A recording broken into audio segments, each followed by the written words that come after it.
কথায় আছে মাছে ভাতে বাঙালি। আর যদি ওই মাছের রেসিপিটা হয় প্রিয় মানুষটার হাতের বানানো, তাহলে তার কোনো কথাই নেই। দুপুরের লাঞ্চ পুরো জমে যাবে।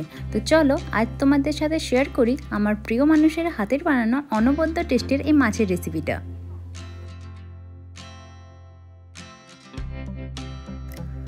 হেই guys, welcome back to a new video. আশা করি সবাই খুব ভালো আছো।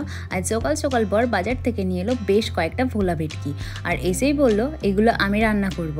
এরকম বর পাওয়া সত্যি ভাগ্যের ব্যাপার। তোমাদের কার কার বর তোমাদের এরকম টেস্টি রান্না করে খাওয়ায় কমেন্ট করে বলো তো। যাই হোক, এবার আসি আসল কথায়। মাছগুলো ও ভালো করে ধুয়ে কেটে আঁশ ছাড়িয়ে পরিষ্কার করে নিল, আর মাছগুলোতে মাখিয়ে নিল পরিমাণ মতো নুন হলুদ। আর একদিকে কড়াইয়ে তেলটাও দিয়ে রেখেছে যাতে ধীরে ধীরে গরম হতে থাকে। এবার মাছগুলোতে নুন হলুদ মাখানো কমপ্লিট। গরম তেলের মধ্যে এক এক করে মাছগুলোকে দিয়ে দিচ্ছে। তোমরা কি দেখতে পেলে মাছগুলোর পেটে ডিম?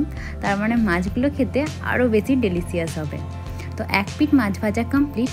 এবার মাছটিকে পাল্টিয়ে অন্য সাইডেও ভালো করে ভেজে নিচ্ছে আর তুলে রাখছে অন্য একটা প্লেটে। এই মাছগুলো কিন্তু ভাজা খেতেও মন্দ লাগে না। আমি তো এক পিস কাসুন্দি স্যালাড দিয়ে পেটে চালান করে দিলাম।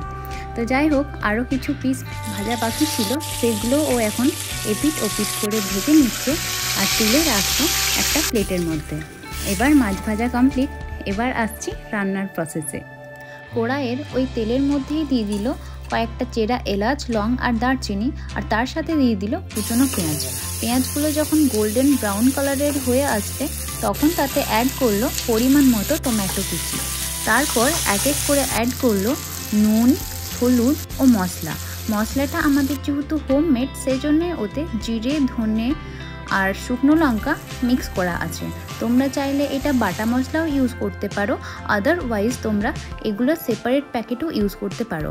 আমি কিন্তু কালারের জন্য কোনো ফুড কালার বা কাশ্মীরি রেড চিলি পাউডারও কিন্তু ইউজ করি। তারপর অ্যাড করলো সামান্য গ্রেট করা রসুন। তোমরা এর মধ্যে আদাও ইউজ করতে পারো। তারপর একটু জল আর খুব অল্প একটু চিনি দিয়ে মশলাটাকে ভালো করে কষতে থাকলো। কষানো যখন প্রায় শেষের মুখে, তখন এর মধ্যে অ্যাড করতে হবে কয়েক স্পুন ফেটানো টক দই। দইটা ভালো করে ফেটিয়ে নিতে হবে যাতে গ্রেভির টেক্সচারটা স্মুথ হয়। তারপর আরও একটু জল অ্যাড করে গ্রেভিটাকে ফুটিয়ে নিতে হবে। আর ফুটতে স্টার্ট করলে কয়েকটা চেরা কাঁচা লঙ্কা আর ভেজে রাখা মাছগুলোকে এক এক করে দিয়ে দিতে হবে। তোমরা ঝাল পছন্দ না করলে লঙ্কাটাকে স্কিপ করতেই পারো। কয়েক মিনিট ঢাকা দিয়ে রান্নাটা করে নিলেই রেডি ভোলা ভেটকির গ্রেভি। আর ট্রাস্ট মি গাইজ, রান্নাটা যে হয়েছিল না, দুপুরের লাঞ্চ পুরো জমে গিয়েছিল।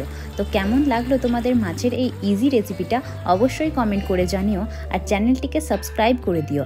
হাজির হব খুব তাড়াতাড়ি অন্য কোনো ভিডিও নিয়ে। ততক্ষণ পর্যন্ত টাটা।